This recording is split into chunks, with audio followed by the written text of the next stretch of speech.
하나님의 말씀 로마서 12장 1절 2절 말씀입니다.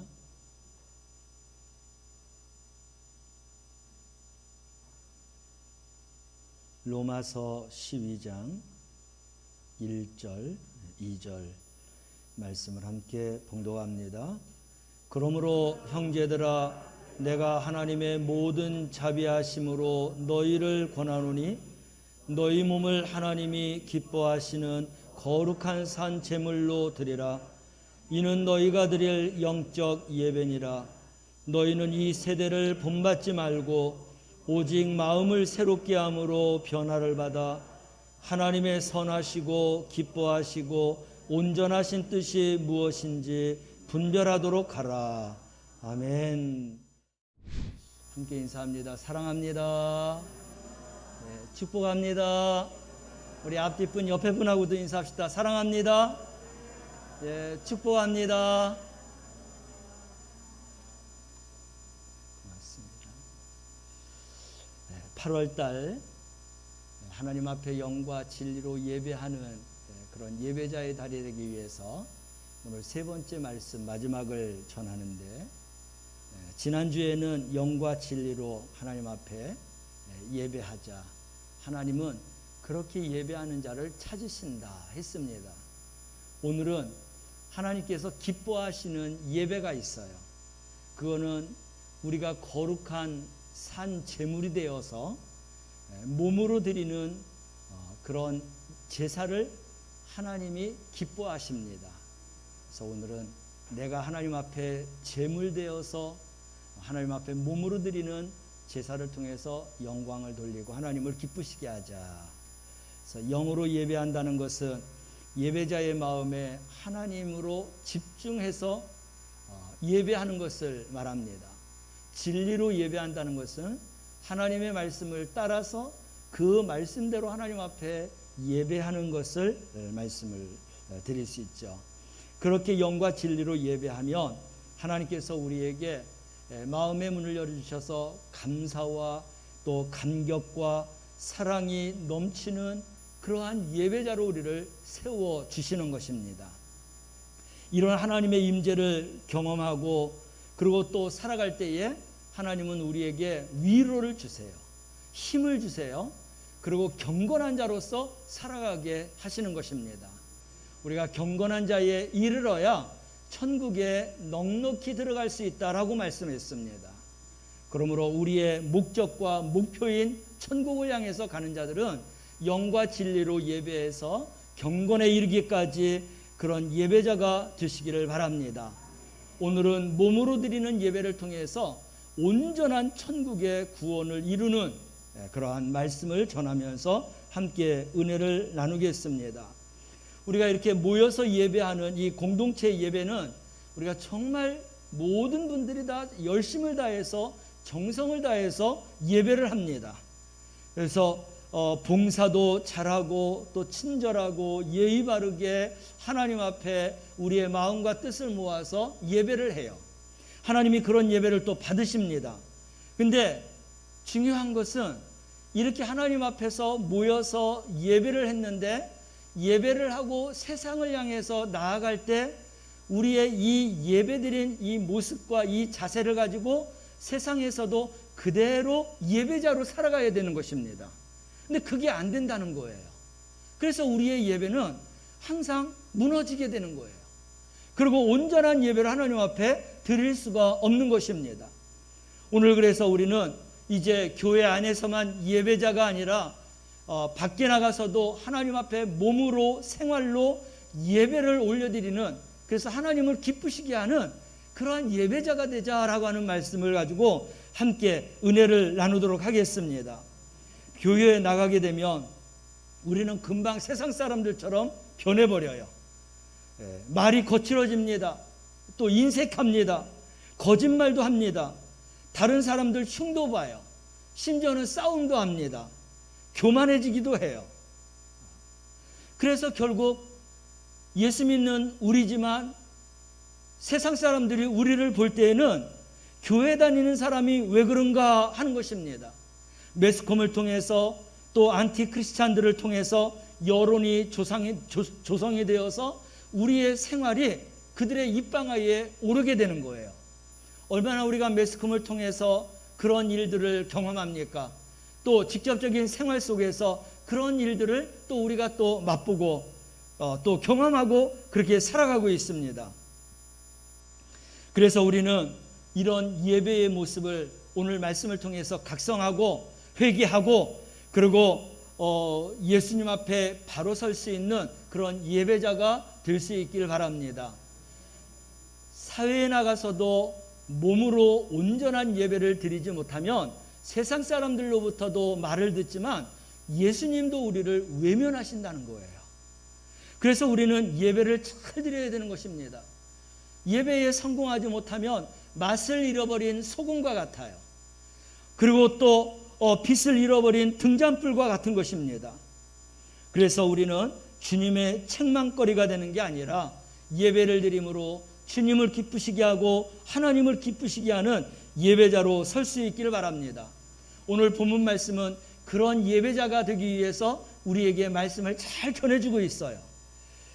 몸으로 드리는 예배자로서 해야 할 일이 무엇인가 라고 하는 것을 우리가 먼저 생각해 보는데, 먼저 예배자는 어떤 존재인가라고 하는 것을 우리가 생각해야 합니다. 하나님 앞에 예배하는 나의 이 예배는 하나님 앞에 어떤 모습인가, 어떤 그런 마음을 갖고 있는가.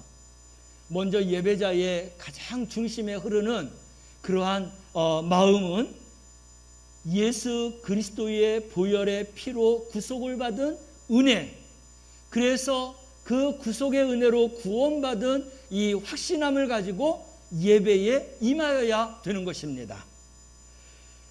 이런 말씀들을 어디에서 우리가 찾아볼 수 있냐면 마태복음 22장 말씀을 가보면 예수님의 혼인잔치 비유가 나오고 있어요.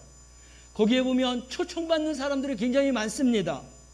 그런데 예복을 입은 자들과 예복을 입지 않은 자들이 같이 앉아 있었습니다.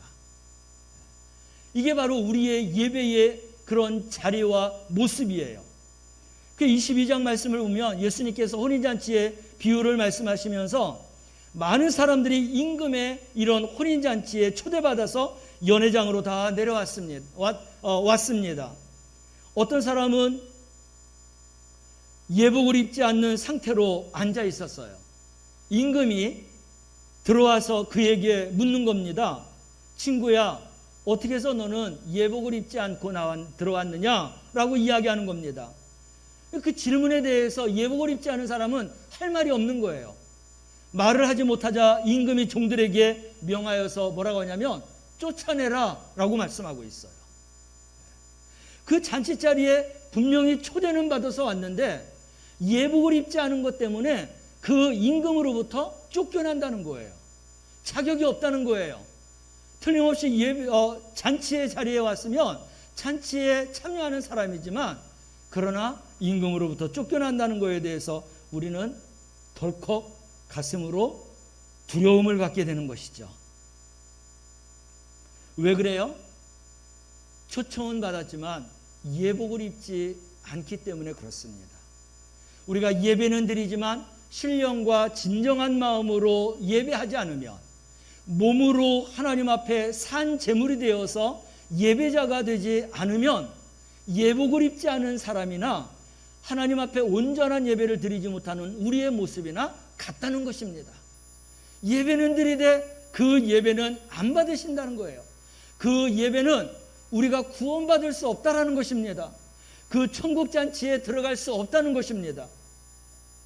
그래서 우리는 예배를 드리면서 우리의 마음가짐과 믿음이 얼마나 중요한가라고 하는 것을 알 수 있는 거예요.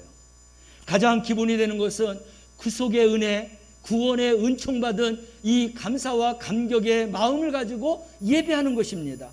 로마서 5장 10절 말씀을 가보면 바로 그런 우리의 그 감사의 마음, 구원의 그런 마음을 갖게 하는 말씀이 있죠. 함께 읽어볼까요?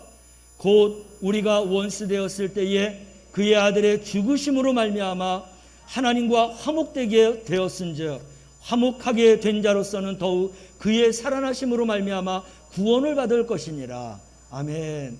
우리가 구원받게 되는 것은 내가 힘이 있어서 능력이 있어서 내가 예배에 참석하기 때문에 구원받는 게 아닙니다. 죽을 수밖에 없는 존재인데 예수 그리스도가 대신 우리의 죄를 짊어지고 십자가에서 죽으셨다는 거예요. 그러므로 하나님과 우리가 화목하게 되었다는 것입니다. 화목하게 되었다는 것은 하나님 앞으로 나아갈 수 있게 되었다는 거예요. 천국에 갈 수 있는 길이 열렸다는 것입니다. 그래서 더욱 그의 살아나심으로 말미암아 구원을 받을 것이니라 라고 말씀하고 있어요. 우리가 예배에 참석하는 것은 바로 영원한 영생을 바라보면서 예배를 드리는데, 이 예배의 조건이 뭐냐면 예수 그리스도의 흘리신 보혈의 그 공로로 우리가 구속의 은혜와 구원의 은총을 받았다는 이 굳건한 믿음, 확신한 믿음, 확고한 믿음을 가지고 이 예배에 임하는 자가 되어야 비로소 우리는 하나님 앞에 온전한 예배자로 설 수 있는 거예요. 인정받는 예배자가 될 수 있는 겁니다. 다시 말해서 구원받는 예배자가 될 수 있는 거예요. 천국 가는 예배자가 될 수 있는 것입니다.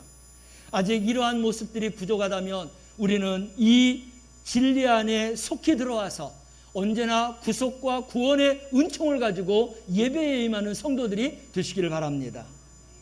로마서에서 보면 이 한 가지만 조건을 이루지 않아요.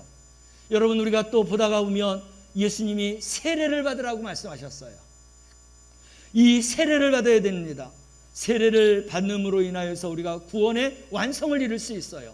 세례는 뭐예요? 예수 안에서 내가 죽겠다, 이전의 모든 생각들과 모든 생활들을 다 청산하고 예수 안에서 다시금 거듭나서 예수님으로만 살겠다라고 하는 것이 세례인 것입니다. 이런 세례의 믿음을 가지고 우리가 예배에 임하는 것입니다. 그래서 세례는 예수님과 연합되는 것이고 예수님과 한 몸이 되는 거예요. 그래서 나는 예배를 드릴 때마다 하나님과 하나가 되기 위해서, 예수님과 연합되기 위해서 예배하는 그 예배의 자세와 믿음을 가질 때 하나님이 그 예배를 받으시는 거예요.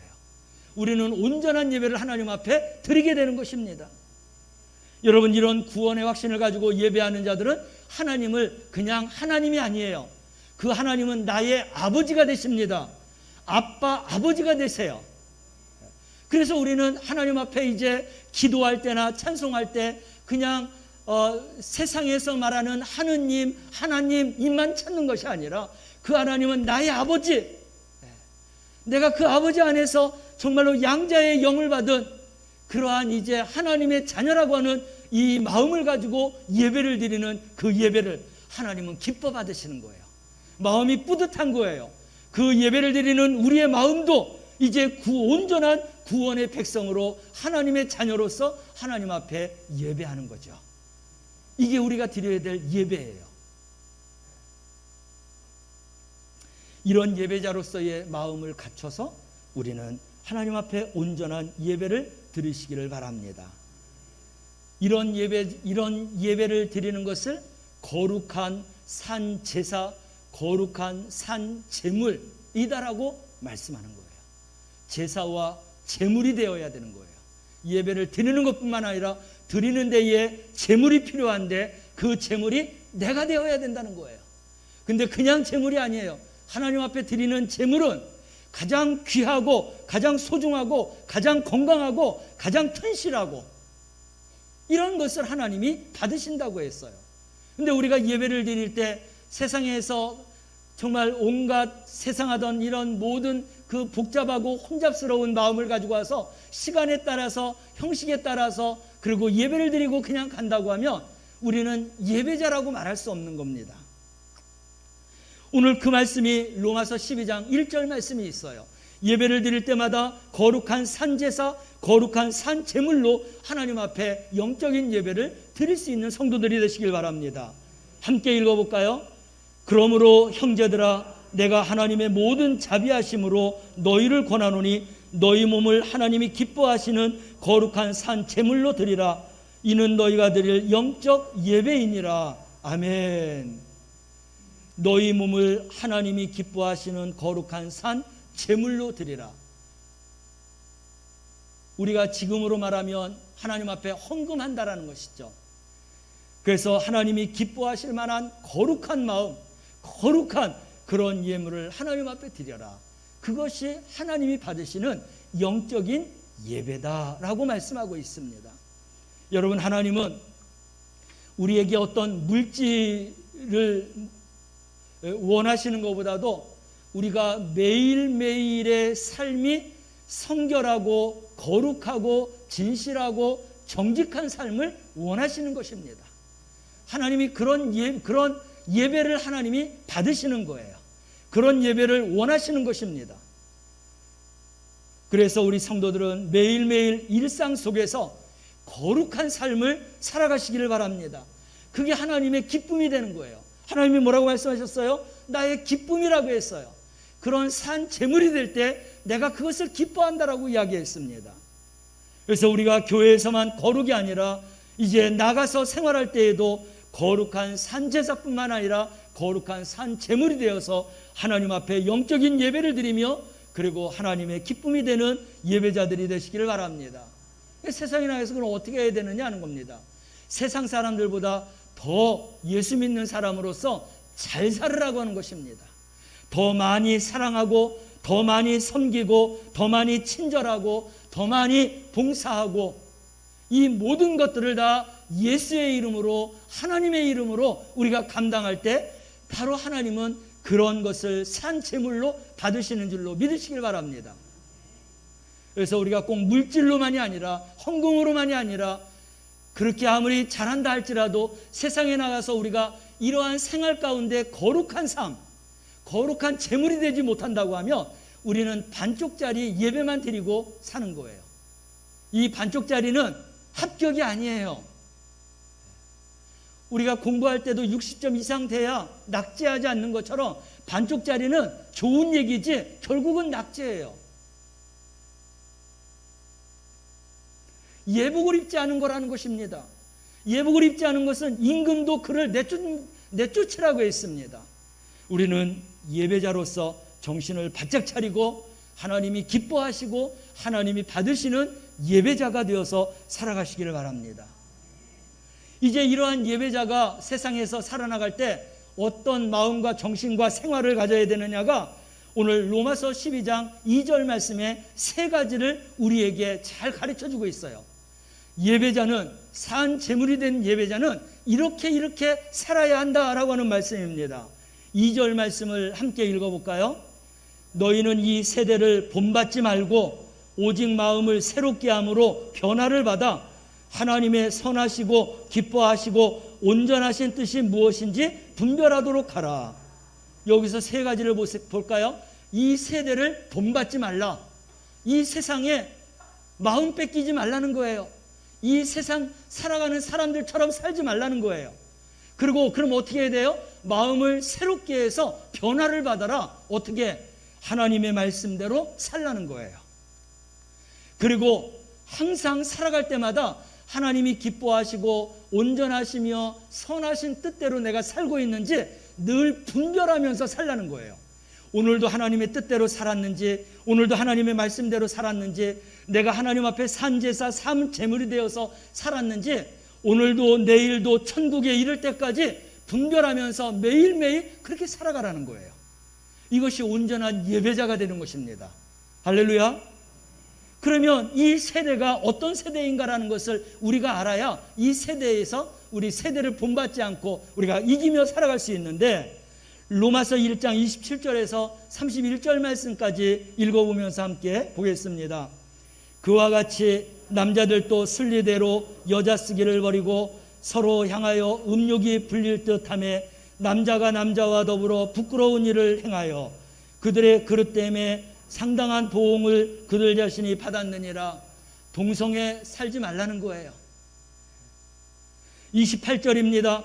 또한 그들이 마음에 하나님 두기를 싫어하며 하나님께서 그들을 그 상실한 마음대로 내버려 두사 합당하지 못한 일을 하게 하셨으니, 온전한 예배자, 온전한 예배를 드리는 그러한 삶을 살라고 하는데, 왜 따분하게 자꾸 그런 얘기를 하느냐, 왜 힘들게 얘기하느냐, 왜 이렇게 부담되느냐 라고 하는 생각과 말은 하나님을 내 마음속에 두기 싫다는 거예요.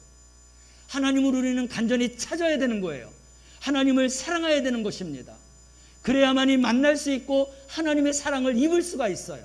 하나님을 의지하고 의뢰하고 신뢰하고 하나님을 바라보면서 살아가야 되는 거예요. 이게 하나님을 좋아하는 것이고 하나님을 바라는 것입니다. 근데 이런 마음 없이 그냥 교회 다니는 것으로, 예수 믿는 것으로 그냥 마치 수박 겉핥기처럼 이렇게 신앙생활하지 말라는 것입니다. 그거는 하나님 두기를 싫어하는 마음이라는 거예요.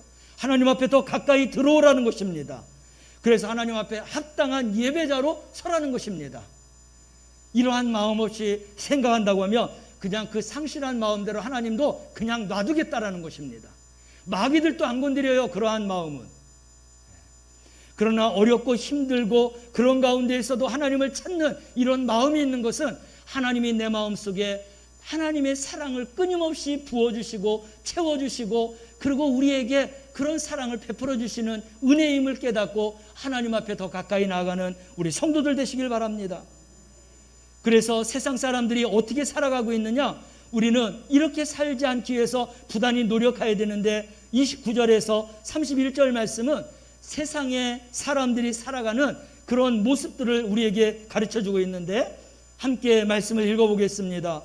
곧 모든 불의, 추악, 탐욕, 악의가 가득한 자요, 시기, 살인, 분쟁, 사기, 악독이 가득한 자요, 쓰근쓰근한 자요, 비방하는 자요, 하나님께 미워하시는 자요, 능욕하는 자요, 교만한 자요, 자랑하는 자요, 악을 도모하는 자요, 부모를 거역하는 자요, 우매한 자요, 배악하는 자요, 무정한 자요, 무지한 자라.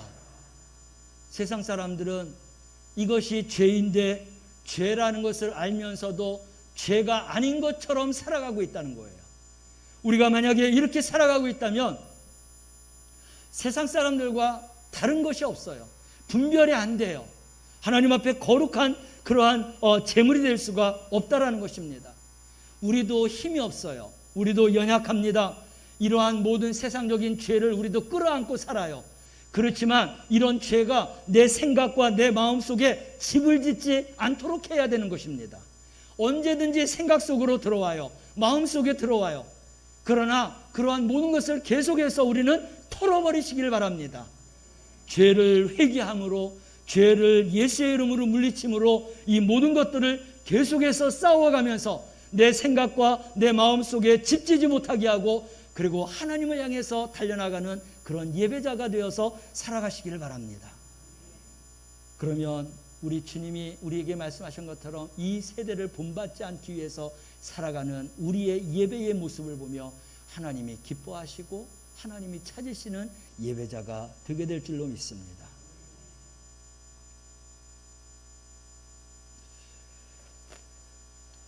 또 우리 성도들은 마음을 새롭게 하여서 변화를 받으라라고 말씀하고 있습니다.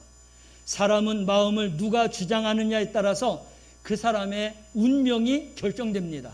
내가 주장하면 내 능력껏 내 인생을 살아갈 수 있어요.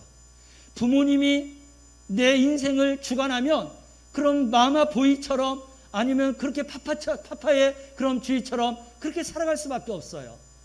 그러나 이 땅에 천하 만물을 창조하신 만왕의 왕이신 그리고 만유의 주가 되시며 천지를 창조하시고 통치하시는 주님이 우리의 마음을 주장한다면 우리는 그 주님처럼 세계 모든 민족 위에 뛰어난 백성으로 살아가게 될 줄로 믿습니다. 우리의 마음이 새로워지는 것은 내 마음이 새롭지 않기 때문에 내 스스로가 마음을 새롭게 할 수가 없는 거예요. 우리의 부모님, 우리의 또 다른 어떤 그런 존경스러운 사람들이 있다 할지라도 물론 우리 인생에 많은 도움이 될 수 있겠지만은 우리를 새롭게 해서 온전한 변화, 완전한 변화를 줄 수 있는 분은 없다는 것입니다. 그러기에 우리 마음이 새롭게 변화받으려면 오직 예수 그리스도를 바라보는 성도들이 되시길 바랍니다. 이 세상은 유혹의 욕심을 따라 썩어져가는 그런 구습을 따르는 그러한 세상이에요. 옛사람과 옛모습으로 살아가는 사람들밖에 없어요. 오직 새로워질 수 있는 것은 하나님의 의와 진리와 거룩함을 따라서 살아갈 때 우리는 새롭게 변화받아 살아갈 수 있게 되는 것입니다. 결국 우리는 이 하나님의 말씀을 가지고 새로운 변화를 받으며 날마다 매일매일의 삶을 살아가시길 바랍니다. 고린도후서 5장 17절 말씀, 이렇게 새롭게 살아가는 말씀을 우리에게 주시고 있는데, 누가 이렇게 새롭게 살아갈 수 있느냐? 주 안에 있는 자들만 새롭게 살아갈 수 있다라고 말씀하고 있지 않습니까? 고린도후서 5장 17절 말씀을 함께 읽어보겠습니다. 그런즉 누구든지 그리스도 안에 있으면 새로운 피조물이라, 이전 것은 지나갔으니 보라 새 것이 되었도다. 아멘. 저도 젊었을 때에는 나름대로 어려서부터 교회를 나가고 은혜도 체험하고 여러 가지 그런 은사도 체험하고 그러면서 신앙생활했어요. 그렇지만 젊은 청년의 날에는 그게 부담이 되었어요. 조금 더 세상에서 마음껏 내 마음대로 내 뜻대로 살고 싶었습니다. 그래서 고민을 했어요. 그러다가 고민하다가 결국은 결정한 게 뭐냐면 예수 그리스도 안에서 내가 살겠다라는 거예요. 이 세상에서 100년을 내 마음대로 사느니 영원한 세상을 향해서 내가 예수 그리스도 안에서 살겠다라고 결정을 했는데, 나는 얽매이는 줄 알았어요. 압박을 받는 줄 알았어요. 주님 앞에 꼼짝 못하는 어떤 그런 철장에 갇혀있는 그러한 공간에서만이 삶을 살아야 된다라고 하는 그런 의식이 그때 어느 정도 있었어요. 그런데 예수 그리스도 안에 들어와 보니 세상에서 가졌던 그 자유로운 생각보다도 진리 안에서 주시는 그 자유함이 훨씬 더 편안하고 훨씬 더 기쁘고 훨씬 더 행복하고 훨씬 더 축복이 있고, 그 행복은 영원한 행복이라고 하는 것을 깨닫게 되므로 지금까지 예수 그리스도 안에서 살아가는 자가 될 수 있었던 것입니다. 그리고 지금 저는 자신 있게 보라, 내가 예수 그리스도 안에서 새 사람이 되어서 진리 안에서 날마다 새로운 삶과 날마다 자유로운 삶을 살아나가는 자가 될 수 있다. 주님 안에서는 내가 세계에 정말 뛰어난 백성으로서, 내가 꾸어주는 자로서, 또 머리가 되는 자로서, 앞서 위에 있는 자로서 내가 살아가고 있다라고 하는 고백을 할 수 있는 은혜를 하나님이 허락해 주셨습니다. 하나님은 또 그렇게 인도하시고 계세요. 우리가 믿음이 자라기까지는 예수 그리스도 안에서 살라고 할 때 억압이고, 그리고 나에게 있어서는 압박일지는 모르고 부담감일지는 모르지만, 여러분 예수 그리스도 안에 들어와 보시기 바랍니다. 예수 그리스도 안에서는 우리가 상상하지 못할 정말 무궁무진한 세계와 날마다 새로운 세계, 날마다 자유로운 세계 가운데 살아가는 복된 자가 되게 될 줄로 믿습니다. 마음을 새롭게 해서 변화받는 것은 예수 그리스도 안에 있을 때예요. 할렐루야. 예수 그리스도만이 진정 나의 생명이 되십니다. 나의 구주가 되십니다. 나의 인도자가 되십니다. 나를 통치하시는 분입니다. 나를 주관하시는 분입니다 하고 인정할 때에 그 하나님께서 내가 아는 것만큼 하나님의 말씀의 놀라운 역사와 기적을 내 삶 가운데 펼쳐주시고, 그리고 기적과 축복으로 역사하시는 하나님이신 것을 경험하고 체험하는 우리 성도들이 되시기를 주님의 이름으로 축원합니다. 세 번째는 분별하라고 했습니다. 몸으로 하나님 앞에 예배를 드리는 그러한 예배자는 하나님이 선하시고 기뻐하시고 온전한 뜻이 무엇인지 늘 분별하도록 살아라. 하나님이 기뻐하시는 뜻을 향해서 살아갈 때 우리에게는 가장 행복한 삶을 살아갈 수 있게 되는 것입니다. 여러분, 우리가 어린 아이들을 보면 우리 신앙도 어디까지 자라야 되냐면 그리스도의 장성한 분량에 이르기까지 자라야 되는 것입니다. 그런데 우리가 어린 신앙을 갖고 아직 장성한 신앙이 안 됐으면 이런 신앙생활을 하고 있을 거예요. 어린애 같은 신앙. 우리 집에서 어른들이 그러잖아요. 무엇을 먹고 싶어 갖고, 그래서 야 오늘 뭐 먹을까? 그러면 우리 자녀들은 자기 생각만 하잖아요. 그래서 아빠 나 피자 먹고 싶어, 나 통닭 먹고 싶어 등등 자기들이 원하는 것을 이야기합니다. 근데 부모님들은 어떻게 해요? 야, 오늘 나 뭐 먹고 싶으니까 이거 먹자라기보다도 오늘 너 뭐 먹고 싶냐 하고 먼저 묻지 않습니까? 그리스도의 장성한 분량에 이르는 신앙이라는 것은 내 신앙보다도 다른 사람들의 신앙을 먼저 생각해주는 그러한 신앙이 그리스도의 장성한 분량에 이르는 신앙이라고 말할 수 있는 거예요. 과연 내가 신앙생활하면서 어떻게 신앙생활하고 있는지 내 자신을 돌아보시길 바랍니다. 내 위주로, 내 생각대로, 내 계획대로, 내 의견대로만 우리가 신앙생활한다면 아직도 어린아이 신앙이에요. 그러나 우리가 상대방의 그런 의견을 존중하면서 어떤 것을 원하느냐, 무엇을 원하느냐, 어떻게 했으면 좋겠느냐라고는 의견을 먼저 내면서 한다고 하면 그는 장성한 믿음의 신앙이 되는 줄로 믿으시길 바랍니다. 그래서 우리의 신앙은 분별하되 어디까지 가야 되냐면 그리스도의 장성한 분량에 이르는 데까지 가는 신앙의 성도가 되어야 할 줄로 믿습니다. 우리 에베소서 4장 13절 말씀을 함께 읽어볼까요? 우리가 다 하나님의 아들을 믿는 것과 아는 일에 하나가 되어 온전한 사람을 이루어 그리스도의 장성한 분량이 충만한 데까지 이르라. 이러한 우리 하나님이 얼마만큼 장성한 신앙의 믿음을 갖고 있냐면 우리는 베드로가 그래 우리는 용서해 줄 때 3번, 4번, 5번, 10번 아마 용서해 줄 거예요. 더 할 수도 있어요. 우리 자녀들 지금까지 용서한 거 생각하면 우리도 얼마든지 할 수 있습니다. 근데 우리가 하나님 앞에 죄진 거를 생각해 보세요. 내 앞에서 1000번, 10,000번, 10만 번 죄를 졌다고 하면 그 사람하고 상대도 안 할 거예요.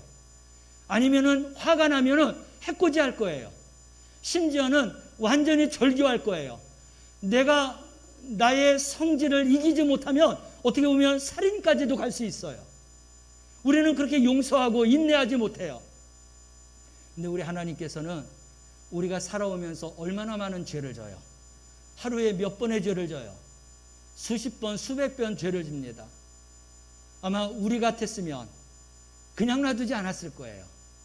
근데 우리 하나님은 여전히 기다리고 계세요. 찾고 계세요. 돌아오기를 기다리세요. 뉘우치고 깨닫고 하나님 앞에 사랑 앞으로 돌아오기를 기다리시는 그런 하나님이세요. 여러분, 그리스도의 장성한 신앙의 분량이라는 것은 하나님의 그 마음을 알아야 우리가 그 신앙생활을 할 수 있게 되는 것입니다. 사랑하는 성도 여러분, 예배는 거기까지 나가는 거예요. 우리 8월 한 달 예배에 대한 설교를 3번 말씀을 드렸습니다. 다 우리가 이해를 하고 다 생각하지 못한다 할지라도 성령 하나님께서 날마다 때마다 시마다 생각나게 하시고 기억나게 하시고 말하게 하시고 행하게 하실 것입니다. 우리 사랑하는 성도들이 하나님 앞에서 참된 예배자가 되어서 하나님을 기쁘시게 하고 하나님을 찾는 예배자, 그리고 그 예배를 통해서 정말로 예복을 입고 천국에 넉넉히 들어갈 수 있는 예배자가 되기를 주님의 이름으로 축원합니다. 기도합니다. 사랑하시는 하나님 아버지, 감사합니다. 우리를 예수 그리스도 안에서 택한 백성으로, 또 왕같은 제사장으로, 거룩한 나라로, 그의 소유된 백성으로 삼아주셨는데 그것으로 끝나는 게 아니라 이제는 우리에게 사명을 주셔서 어두운 가운데 가서 하나님, 어두운 가운데 있는 자들을 밝은 곳으로 인도하라고 말씀하셨는데 참된 예배자가 되어서 하나님의 그 말씀의 뜻대로 우리가 순종하는 삶을 살게 하여 주시옵소서. 영과 진리로 예배하게 하시고 구원과 구속의 은혜를 가지고 예배하게 하시고 몸으로 하나님 앞에 산제물이 되어서 예배하게 하셔서 하나님이 찾으시는 예배자, 기뻐하는 예배자로 거듭나게 하여 주시옵소서. 감사드리며 예수님의 이름으로 기도드리옵나이다. 아멘.